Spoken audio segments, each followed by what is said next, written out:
আসসালামু আলাইকুম ওয়া রাহমাতুল্লাহি ওয়া বারাকাতুহু।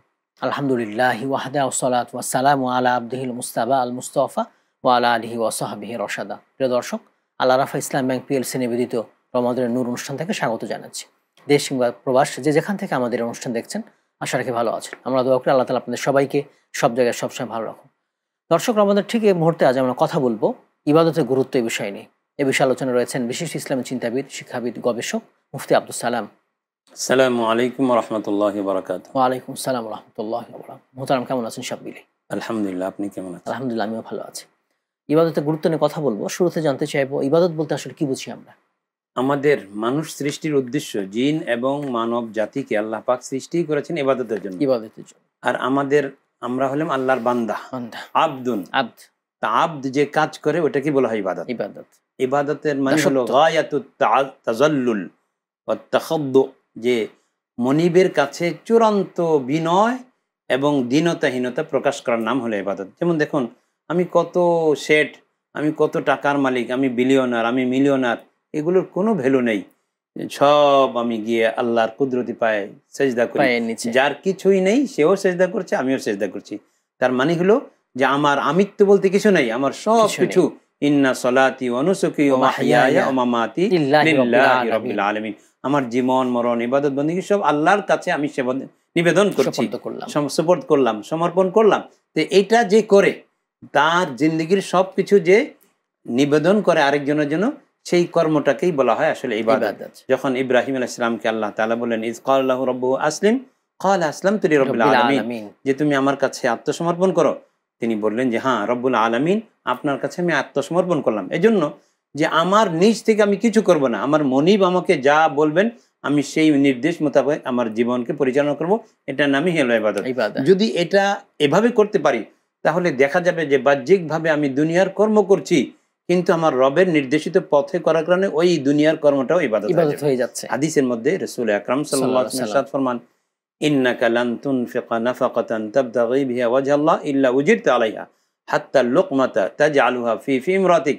সুবহানাল্লাহ, সুবহানাল্লাহ। উজিরতা, যে রাসূল আকরাম সাল্লাল্লাহু আলাইহি ওয়াসাল্লাম ইরশাদ ফরমান যে তুমি যে নেক আমলই করবে, উদ্দেশ্য হলো আল্লাহ সন্তুষ্টির জন্য, ইখলাসের সাথে করবে, এটাতেই তুমি সওয়াব পাবে। এমন কি তুমি যদি স্ত্রীর মুখে খাবার তুলে দাও, এটাও তোমার ইবাদত হিসেবে তোমাকে সওয়াব দেওয়া হয়, সাদাকা হয়ে যাবে। তখন সাহাবায়ে কেরাম বললেন, ইয়া রাসূলুল্লাহ, এটা তো আমার জৈবিক চাহিদা, এটা আমি করবই। নবীজি বললেন, এই জৈবিক চাহিদা যদি তুমি শরীয়ত সম্মত পন্থায় পূরণ না করে অন্য পন্থায় পূরণ করতে, তাহলে গুনাহ হইতো না? এবং যে হ্যাঁ, তা হইতো। এই জন্যই গুনাহের পথ পরিহার করে শরীয়ত সম্মত পন্থা অবলম্বন করার কারণে তোমাকে এই সওয়াব দেওয়া হচ্ছে। সুতরাং ইয়াকা না'বুদু ওয়া ইয়াকা নাস্তাঈন, সূরা ফাতিহা যে আমরা পড়ি, এর মধ্যে যে রব্বুল আলামিন আমার ইবাদত শুধু নাখুসুকা বিল ইবাদা ওয়ালা না'বুদু গায়রাকা, যে আমি আমার ইবাদত শুধু আপনাকেই সমর্পণ করি, আপনাকেই পাঠাই। আনতাল মুস্তাহিক ওয়াল জাদির লিল ইবাদা, ইবাদতের উপযুক্ত সত্তাই আপনি, আর কেউ ইবাদতের উপযুক্ত নয়। এই যে মুশরিকরা তাদের দেবদেবীর জন্য ভোগ দিত, তখন আল্লাহ পাক রব্বুল আলামিন এই শিরক কর্মকে সুন্দর উপমা দিয়ে বুঝাচ্ছেন। ইয়া আইয়ুহান নাস দুরিবা মাসালুন ফাসতামিউ লাহু ইন্নাল্লাযীনা তাদউনা মিন দুনিল্লাহি লা ইয়াখলুকু যুবাবান ওয়ালাউ ইজতামাউ লাহু ওয়া ইন ইয়াসলুবহুমুয যুবাবু শাইআন লা ইস্তানকিযুহু মিনহু দুআফাত তালিবু ওয়াল মাতলুব। যে তোমাদের কাছে একটা দৃষ্টান্ত দেওয়া হচ্ছে যে তোমরা আল্লাহকে বাদ দিয়ে যে সকল মূর্তির উপাসনা করছো, ইবাদত করছো, তারা কি সবাই মিলে একটা সাধারণ মাছি বানাতে পারবে? আরে মাছি সৃষ্টির কথা বাদ দাও, মাছি তাদের সামনে রেখে দেওয়া ভোগ খাবার যদি একটা নিয়ে দৌড় দেয়, মাছিকে তো বারণ করার ক্ষমতাও তাদের নেই। তাহলে এই অসার যার মধ্যে কোনো শক্তির কোনো চিহ্ন নেই, তাহলে সে কি করে মাবুদ হতে পারে? মাবুদ তো তিনিই হবেন যে যিনি আসমান জমিনের স্রষ্টা। তারা কিন্তু আসলে মূর্তির ইবাদত করতো বটে, কিন্তু আল্লাহকেও আসল খালেক মানত। ওয়ালা ইন সালতাহুম মান খালাকাস সামাওয়াতি ওয়াল আরদা লা ইয়াকুলুনাল্লাহ, যে তাদেরকে যখন জিজ্ঞাসা করো যারা মূর্তি পূজা করে, আপনি জিজ্ঞাসা করবেন যে কে আসমান জমিন সৃষ্টি করেছে, তখন তারাও বলবে আল্লাহই সৃষ্টি করেছেন। তখন তারা আবার আল্লাহকে বাদ দিয়ে মূর্তির ইবাদত কেন করতো? তাদের ধারণা ছিল ভুল। তারা বলতো মা না'বুদুহুম ইল্লা লিয়ুকাররিবুনা ইলাল্লাহি যুলফা, যে আমরা আসলে আল্লাহর ইবাদতই করি, কিন্তু আল্লাহকে তো সরাসরি অনেক অসীম আল্লাহ, তো আমরা তো সসীম, আমরা তো আল্লাহকে পাবো না, এই জন্য মূর্তি হলো আমাদের মিডিয়া। তাহলে এটা কি কোনো কথা হইতে পারে? যে ওয়াসার সে তো মিডিয়া হইতে পারে না, বরং সে আরো নিচে নামবে। এই জন্য আল্লাহ পাক রব্বুল আলামিন মানুষকে বিভিন্ন কিছুর মাধ্যমে শিরক মুক্ত ইবাদত, ইয়াবুদুনানি ওয়ালা ইউশরিকুনা বি, আমার ইবাদত করতে হবে শিরক ছাড়া। ইন্নাল্লাহা লা ইয়াগফিরু আন ইউশরাকা বিহি ওয়া ইয়াগফিরু মা দুনা যালিকা লিমান ইয়াশা। শিরকের গুনাহ আল্লাহ মাফ করবেন না, এছাড়া অন্যটা আল্লাহ ইচ্ছা করলে মাফ করে দিবেন। এমনকি শিরকের ভয়াবহতা বোঝানোর জন্য আল্লাহ পাক রব্বুল আলামিন নবীজিকে সম্বোধন করে বলছেন, লাইন আশরাকতা, খবরদার যদি আপনা থেকেও নাউজুবিল্লাহ শিরক প্রকাশ পায়, লা ইয়াহবাতান্না আমালুকা ওয়ালা তাকুনান্না মিনাল খাসিরিন, আপনার আমল বরবাদ হয়ে যাবে, আপনি ক্ষতিগ্রস্তদের অন্তর্ভুক্ত হবেন। তো নবী থেকে শিরক পাওয়ার তো প্রশ্নই ওঠে না। তিনি আল্লাহর একেবারে বিনয়ী বান্দা, তার ভবিষ্যৎ আল্লাহর উপরেই থাকবে, তিনি তাওহীদবাদী হবেন, এটা নিশ্চয়তাই নিয়েই তো আল্লাহ পাক তাকে নবী সিলেক্ট করেছেন। সুতরাং তিনি তো এটা করবেন না। কিন্তু ওই যে বাংলায় বলে যে যে ঝিকে মেরে বউকে বুঝানো উদ্দেশ্য, নবীকে বলে আসলে উদ্দেশ্য হলো আমরা যে নবীকে সম্বোধন করা হচ্ছে, হে রাসূল আপনি যদি বোঝানোর জন্য যে আপনি আপনার উম্মতকে এভাবে বলে দিন যে যেখানে আমারটাই শিরকের কারণে বাদ হয়ে যাবে, তোমাদেরটা কি। এজন্য ইবাদত হলো একজন বান্দার আল্লাহর সাথে সম্পর্কের সবচেয়ে বড় মাধ্যম। এই মাধ্যমকে অবলম্বন করার মাধ্যমে, এই মাধ্যমকে যত বেশি গ্রহণ করবে, কারণ আমরা যেহেতু ইবাদুল্লাহ, আনা আব্দুল্লাহ কুল্লুনা ইবাদুল্লাহ, আমি আল্লাহর বান্দা, আমরা সবাই আল্লাহর বান্দা। তাহলে যিনি বান্দা, বন্দেগী তার কর্তব্য অবশ্যই। বন্দেগী ছাড়া তো বান্দা হতে পারে না। ছাত্র, সে ছাত্রত্ব নেই, পড়াশোনা করে না, সে ছাত্র হতে পারে না। টিচার টিচিং করে না, সে তো টিচার হতে পারে না। তাহলে আমার নাম যেহেতু আমি আল্লাহর কাছ থেকে বান্দা হিসেবে এসেছি, যে আল্লাহ তার বান্দা হিসেবে আমাকে পাঠিয়েছেন, সুতরাং বান্দার জন্য বন্দেগী, আবদের জন্য ইবাদত, আবদিয়ত লাজিম হবে, এটা জরুরি বিষয়।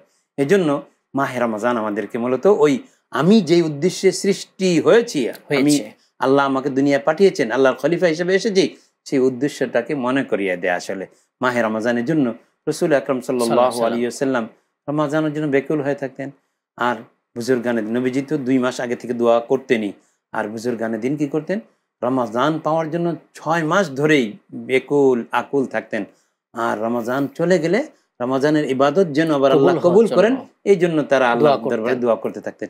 তাহলে এই জন্য এক হাদিসের মধ্যে, হাদিসের সনদ একটু দুর্বল, তবে কথাটা সুন্দর, সেটা হলো যে লাউ আলিমাত উম্মতি মা লাহুম ফি রমাদান লাতামান্নাত উম্মতি আন তাকুনা সানাতু কুল্লুহা রমাদান, যে যদি আমার উম্মত জানতো রমাদান আসলে কি জিনিস, তাহলে তারা আল্লাহর কাছে আবেদন করতো, আকাঙ্ক্ষা করতো যে আল্লাহ পুরো বছরটাই যেন রমাদান হিসেবে থাকুক। কেন? যে রমাদানের জন্য যে মহামূল্যবান নিয়ামত আল্লাহ তাআলা দিয়েছেন এই উম্মতকে, কোরআন নাজিল হয়েছে।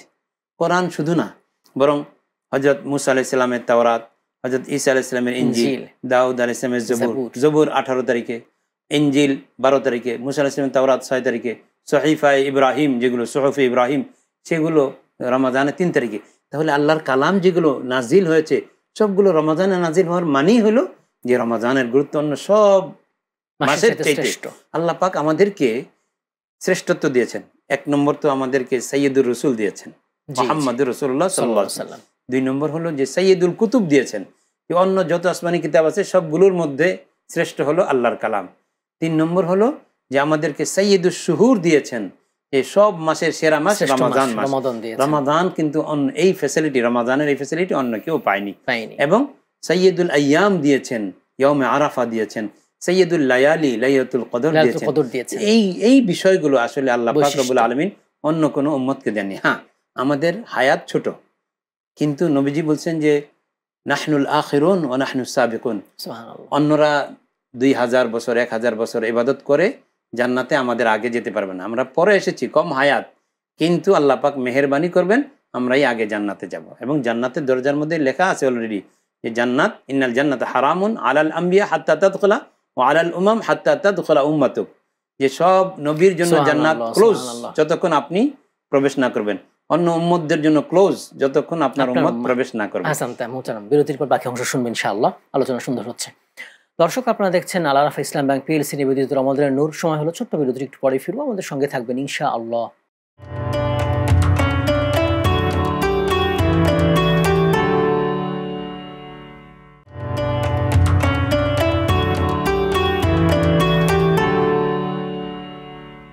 আসসালামু আলাইকুম ওয়া রাহমাতুল্লাহি ওয়া বারাকাতুহু। বিরতির পর আবারও সবাইকে আমন্ত্রণ। দর্শক, আপনারা দেখছেন আল আরাফা ইসলাম ব্যাংক পিএলসি নিবেদিত রমাদানের নূর। আজ আমরা কথা বলছিলাম ইবাদতের গুরুত্ব নিয়ে। মোহতারাম যেমনটা বলছিলেন। জি, রাসূলুল্লাহ সাল্লাল্লাহু সাল্লাল্লাহু আলাইহি আলাইহি ওয়াসাল্লাম। ওয়াসাল্লাম এর উম্মত, আমরা দুর্বল উম্মত। এই জন্য দুর্বল সন্তানের প্রতি মা বাবার যেমন বেশি খেয়াল থাকে, আবার হায়াতও কম আমাদের। হ্যাঁ, হায়াতও কম। আমার উম্মতি মিন বাইনি সিত্তিন ইলা সাবঈন, আমার উম্মতের গড় 60 আয়ু 70 60 থেকে 70, আর অন্যরা 1500 1000 বছর পেয়েছেন। তো যখন রাসূল সাল্লাল্লাহু আলাইহি সাল্লাল্লাহু আলাইহি ওয়াসাল্লাম ওয়াসাল্লাম। বনি ইসরাইলের কয়েকজন হিজকিল, এই জাতীয় আরো কয়েকজন আবেদের কথা আবেদের। বললেন যে তারা একেবারে 1000 মাস যুদ্ধ করেছে, কোনো বিরতি দেয়নি, এবং আরেকজন 1000 মাস ধরে কিয়ামুল ইবাদতে লাইল। কিয়ামুল লাইল করেছে, কোনো বিরতি দেয়নি। সাহাবায়ে কেরামের মধ্যে বিষণ্ণতা আসলো যে আমরা 1000 মাস পাবো কোত্থেকে, আর আমাদের এটা হবে কোত্থেকে? তখন আল্লাহ পাক রব্বুল আলামিন জিবরিল আমিনকে হাজির করলেন যে যাও, যে লাইলাতুল কদর দিয়ে দাও, 1000 মাসের চাইতে উত্তম হয়ে যাবে। তো এটা হলো মূলত উম্মতে মুহাম্মাদি হিসেবে আপনি আমি আল্লাহর কাছ থেকে এমন একটা যে আপনার বছরের ব্যবসা এই চাঁদ রাতের ওই কয়দিন রমজান মাসে করে, আর সারা বছর বসে বসে খায়। তো এইরকম হলো যে অন্য উম্মতরা যেটা এত বছরও পারেনি, আল্লাহ পাক রব্বুল আলামিন উম্মতে মুহাম্মাদিকে এই শুধু রাতেই, রমজান দিয়ে তা করিয়ে নিচ্ছে। এই মাসেই, এই এজন্যই রাতেই। সম্ভব হচ্ছে যে নবীজি সাল্লাল্লাহু আলাইহি ওয়াসাল্লাম যে নাহনুল আখিরুন ওয়া নাহনু সাবিকুন, সাবিকুন। যে দৌড়ের জীবন গোল্লা ছুট হয়, বাচ্চারা খেলে, তখন একটা বাচ্চা সবার পরে গোল্লা থেকে রওনা দিল, কিন্তু সবার আগে পৌঁছে গেল। পৌঁছে আমরাই গেল। হলো সেই উম্মত। কারণ হলো যে আল্লাহ পাক রব্বুল আলামিন ইবাদত বলতে আমরা যেগুলো বুঝি, জি জি। যে বুনিয়াল ইসলাম আলা খামসিন শাহাদাতি আল্লাহ ইলাহা ইল্লাল্লাহ ওয়া ইকামিস সালাহ ওয়া ইতাইজ যাকাত ওয়া সিয়ামি রমাদান, সাওমি রমাদান ওয়া হজ্জিল বাইত ইন ইসতাতা ইলাইহি সাবিলা। তো এই ইবাদতগুলো প্রথম হলো যে তাওহীদের, জি। তাওহীদ ছাড়া তো কোনো ইবাদত কবুল হবে না। কবুল এজন্য হবে না। তাওহীদ হলো মেন। ইসলামের তোরণ দিয়ে প্রবেশ, তাওহীদের তোরণ দিয়ে ইসলামের গৃহে প্রবেশ করলে তখন আপনার ইবাদত বন্দেগী কবুল হবে। তো কবুল প্রথম হবে। ইবাদত হলো সালাহ। সালাহ। আসসালাহ, আসসালাহ ইমাদুদ্দিন, দিনের খুঁটি। মান আকামাহা ফাকাদ আকামাদ্দিন, এই খুঁটি যে ঠিক করলো সেই জন্য দিনের সবকিছু ঠিক ঠিক রাখলো। করলো। ওমান হাদামাহা ফাকাদ হাদামাদ্দিন, খুঁটি ভেঙে দিল, দিনকেই ভেঙে ভেঙে দিল। এই জন্য সালাতের অনুশীলন, এই ইবাদতটা, ইবাদতের মধ্যে যে সালাত, এটার অনুশীলন মাহে রমজানে এত বেশি হয়, আপনি লক্ষ্য করবেন অন্য সময়ে নামাজের ইচ্ছাও মনে জাগে না। এমন বান্দারাও, আমরা যাদেরকে বেনামাজি বলি, এমন বান্দারাও তারা মাহে রমজানে নামাজ পড়ার জন্য একেবারে উদ্গ্রীব হয়ে পড়েন, এবং মসজিদ সমূহ কানায় কানায় পূর্ণ হয়ে যায়, পূর্ণ হয়ে যায়। তিল ধরনের ঠাই থাকে না। এটা ইবাদতের আগ্রহ, যে রমজানের মধ্যে আমাদের আল্লাহ তাআলা ইবাদতের একটা স্পৃহা দিয়ে দেন, জাগিয়ে দেন। জি, তো জি। সালাতের স্পৃহা হয় আমাদের। আবার শয়তান বন্ধ আছে। শয়তান বন্ধ আছে। শয়তান বন্ধ কি জন্য আছে? দেখুন, আপনি একটা কনফারেন্স করবেন, তখন বিভিন্ন দেশের রাষ্ট্রগণ, রাষ্ট্রদূতগণ এসেছেন, রাষ্ট্রপতিরা এসেছেন, তখন তাদের উপস্থিতিতে কোনো অকারণ যদি আপনার দেশের দুষ্কৃতকারীরা করে, এটা আপনার বদনাম হবে। বদনাম হবে। এই জন্য আপনি ওই চোর, যারা দুষ্কৃতকারী আছে তাদেরকে আটকে রাখেন, এরপরে তাদেরকে ছাড়া হবে। ঠিক আল্লাহ পাক রব্বুল আলামিন যে আল্লাহর এই শুভ মুহূর্ত আসছে, জি। এখন উম্মতে মুহাম্মাদির জন্য আল্লাহ পাক রব্বুল আলামিন আমলের ক্ষেত্রে যেন, ইবাদতের ক্ষেত্রে যেন কোনো রকমের বিঘ্নতা না আসে, এই জন্য শয়তানকে আগেই বোতলবন্দি করে দিয়েছেন, যে সুবহানাল্লাহ। তুসাফাদু ফিহি মারাতাতুল জিন ওয়া শায়াতিন, শয়তানদেরকে, জিনদেরকে, যারা মানুষকে ওয়াসওয়াসা দিয়ে ইবাদত থেকে বিরত রাখে, বিরত রাখে। তাদেরকে বন্দি করা দেয়। বন্দি করে রাখা হয় শুধু ইবাদতের পরিবেশ অনুকূলে রাখার জন্য, যাতে করে আপনার কোনো মানুষ ইবাদত করতে গিয়ে কোনো ওয়াসওয়াসার মুখোমুখি না হয়। আপনি বলবেন যে তাহলে কি রমজান মাসে মানুষ গুনাহ করে না? করে ফেলে। কারণ একটা জিনিস, লোহাকে যখন আগুন থেকে আপনি আনবেন, সেই আগুন থেকে আনার পরে লাল হয়ে ওটা আবার কালো হইতে সময় লাগে। বাকি 11 মাসে গুনাহ 11 মাস গুনাহের কারণে, চাকা আসরের ঘুরেছে। কারণে এই আমার এই অসুবিধাটা হয়, যে অনেক সময় তবুও পারে, শয়তান বন্দী আছে, কিন্তু তারপরেও কিছু গুনাহ হয়ে যেতে পারে। তো এটাও যেন না হয়, এজন্য আল্লাহ পাক রব্বুল আলামিন নবীজি হাদিসের মধ্যে বলছেন যে আল্লাহ ইন্নাল্লাহ ইয়ানজুরু ইলা আমালিকুম, যে তোমাদের আমলের দিকে আল্লাহ আল্লাহ তাকিয়ে তাকাবেন। আছেন। হ্যাঁ, ওয়ায়ুবাহি বিহিম মালাইকাতাহু, আমল দেখে দেখে আল্লাহ ফেরেশতাদেরকে গর্ব করবেন যে দেখো আমার বান্দারা কত আমল করছে। রাসূল সাল্লাল্লাহু আলাইহি ওয়াসাল্লাম বলেন যে সাল্লাল্লাহু আল্লাহ যেহেতু রমজান আমাদের ইবাদত, আমাদের দিকে তাকাচ্ছেন, দেখতেছেন, পর্যবেক্ষণ করছেন, তাহলে ফাআরুল্লাহ মিন আনফুসিকুম খায়রা, তোমরা আল্লাহকে তোমাদের থেকে ভালো আমলের পসরা দেখিয়ে দাও। আল্লাহ আপনি সুযোগ দিয়েছেন, সুযোগকে আমরা অবহেলা করিনি, হেলায় হারাইনি, বরং এটাকে আমরা যথাযথ কাজে লাগিয়েছি। এই জন্য রাসূল সাল্লাল্লাহু আলাইহি ওয়াসাল্লাম এই ইবাদতের মগ্ন থাকতেন। দেখুন, রমজানে আমরা সালাত আদায় করি, সালাতুত তারাবির মাধ্যমে মূলত মাহে রমজানকে স্বাগত জানালাম। জি। এরপর সিয়াম পালন করি। এরপরে আমরা ইফতার করাই, এরপরে সাদাকা দেই, এরপরে আমরা তাহাজ্জুদের নামাজ পড়ি, সাহারি খাই। দেখুন নামাজের এই সাহারিটা, রোজার মধ্যে যে সাহারিটা, এটা একসময় সাহারির সুযোগ ছিল না। হ্যাঁ, একজন সাহাবী সিরমা ইবনে কায়েস রাদিয়াল্লাহু তাআলা আনহু যখন মাঠে কাজ করলেন এবং সন্ধ্যাবেলা ইফতার করতে স্ত্রীর কাছে আসলেন, তো স্ত্রী বললেন যে খাবারটা রেডি করে নিয়ে আসি, এরপরে খান।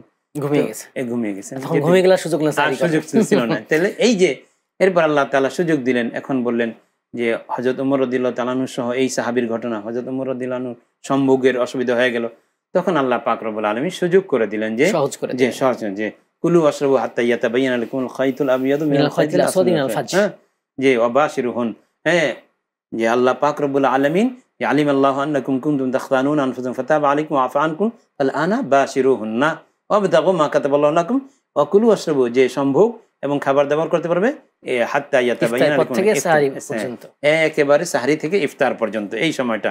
মানে আগে যে বিধিনিষেধ ছিল যে ঘুমানো থেকেই আপনার রোজা শুরু হয়ে যাবে, ওইটা কমে গেল। তো এটাও উম্মতে মুহাম্মাদের জন্য ইবাদত বেশি করার আরেকটা সুযোগ করে দেওয়া হলো, সহজ করে দেওয়া হলো, তাখফিফ, যে এই জন্য আরো কঠিন হয়ে যেত। মাহে রমজানে ইবাদত, এগুলো সব ইবাদত মাহে রমজান, ইসলামের যত ইবাদত আছে সবগুলো রমজানে হয়।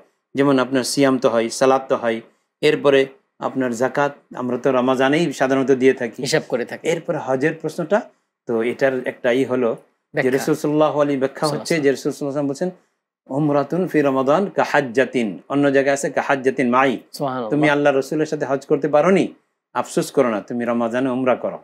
তাহলে এই যে ইসলামের যত বিধান আছে, সিয়াম, সালাত, যাকাত, হজটাও হয়ে গেল। হ্যাঁ, রাসূলের সাথে হজ করা, রাসূলের সাথে হজ করা সওয়াব হয় রমজানে উমরা করার মাধ্যমে। তাহলে ইবাদতের যত ধারা আছে সব দিক এই মাহে রমজানে সম্পাদিত হওয়ার সুযোগ আল্লাহ পাক রব্বুল আলামিন রেখেছেন। এজন্য মাহে রমজানকে যত বেশি, নবীজি বলছেন যে ফাস্তাকসিরু ফিহি মিন আরবাই খিসালিন, চারটা আমল বেশি করে করো। খাসলাতানি তুরদুনা ফিহিমা রাব্বাকুম, তুরদুনা বিহিমা রাব্বাকুম, যে দুইটা আমল আছে এর দ্বারা তোমরা আল্লাহর সন্তুষ্টি পাবে। ওয়া খাসলাতানি লা গিনা বিকুম আনহুমা, আর দুটি ইবাদত এমন আছে যে এটা না করলে তোমাদের কোনো উপায় নেই, গতি নেই। যে ফাম্মাল খাসলাতানি লাতানি তুরদুনা বিহিমা রাব্বাকুম, যে আমলের দুটির দ্বারা তোমরা আল্লাহর সন্তুষ্টি পাবে, সেটা হলো ফাশাহাদাতু আল্লা ইলাহা ইল্লাল্লাহ ওয়া তাস্তাগফিরুনাহু, হ্যাঁ, যে বেশি বেশি কালেমার ঈমান দিলের সাক্ষ্য দান করা যে আমি তাওহীদবাদী, আমি অন্য কিছু না, এটার সাক্ষী দেওয়া, মুশরিক না। হ্যাঁ, এরপরে আরেকটা হলো ইস্তেগফার করা, ইস্তেগফার, ক্ষমা প্রার্থনা করা। আল্লাহ পাক রব্বুল আলামিন মুস্তাগফিরিন যারা, হ্যাঁ, মুস্তাগফিরিনা বিল আসহার, সাহরি খাইতে উঠছেন ইস্তেগফার করেন, তাদের কথা আল্লাহ প্রশংসা আকারে বলছেন। এবং নবীজি সাল্লাল্লাহু আলাইহি ওয়াসাল্লাম বলছেন যে ইন্নী আস্তাগফিরুল্লাহ ওয়া আতুবু ইলাইহি ফিল ইয়াউমি ফি কুল্লি ইয়াউমিন 100 মাররা, আমি তুবু ইলাল্লাহ আস্তাগফিরু ইলাইহি, তোমরা আল্লাহর কাছে তওবা করে ইস্তেগফার করো, কেননা আমিও আল্লাহর কাছে প্রতিদিন অন্তত 100 বার করে, তার পূর্বের পরে কোনো গুনাহ নেই, আমাদের গুনাহের অভাব নেই। এজন্য রাসূল সাল্লাল্লাহু আলাইহি ওয়াসাল্লাম ইরশাদ করেন যে তুবা লিমান ওয়াজিদা ফি সহিফাতি ইস্তিগফারান কাসীরা, সুবহানাল্লাহ, যার আমলনামায় বেশি বেশি ইস্তেগফার পাওয়া গেল তার জন্য সুসংবাদ। এজন্য বেশি বেশি ইস্তেগফার করব। আর যার যেই দুইটা না করলে আমাদের গতি নেই, এটা হলো তাসআলুনা আল্লাহুল জান্নাহ ওয়া তাউযুনা বিহি মিনান নার, সুবহানাল্লাহ, আল্লাহর কাছে জান্নাতের প্রার্থনা করা আর জাহান্নাম থেকে মুক্তি চাওয়া। কারণ এই দুইটাই তো আমাদের ইবাদতের সার, কথাই তো হলো আল্লাহর সন্তুষ্টি অর্জন এবং জান্নাতে যাওয়া, জাহান্নাম থেকে মুক্তি পাওয়া। তবে ইবাদত করার পরে কারো মনে যেন অহমিকা না আসে। নবীজি বলছেন যে লা ইউদখিলা আহাদাকুম আমালুহুল জান্নাহ, তোমাদের কারো আমল তাকে জান্নাতে নিবে না।